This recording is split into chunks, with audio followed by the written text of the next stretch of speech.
Ինչ վերաբերվում է երեխեքի հետ ռեստորան մուտք գործելու արգելքին, կան տենց պրոյեկտներ իրականում, ու ես կարծում պետք չի դրանից զարմանալ, կան 18+ պրոյեկտներ, կան ֆորմատներ, որոնք չեն ենթադրում երեխաների մուտքը ռեստորան, այստեղ խնդիրը կարող առաջանա մի դեպքում, երբ որ ռեստորանը նման արգելքների, նման կանոնների մասին պատշաճ չի իրազեկում պոտենցիալ հյուրերին, այսինքն մարդիկ պատրաստվում են, գալիս են, մտնում են ռեստորան կամ ամրագրումը անում են, այցելության օրը կամ այցելության պահին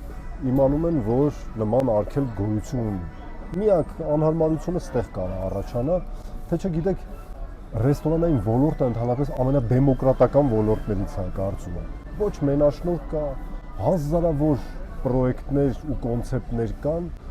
դուրը չի գալիս այս ռեստորանի կանոնները։ Խնդրեմ, գնա մյուսը։ Կարծում եմ ռեստորանների կոնցեպտները հենց այս ձևով են գնահատվում։ Հյուրերը կամ այցելում են այնտեղ,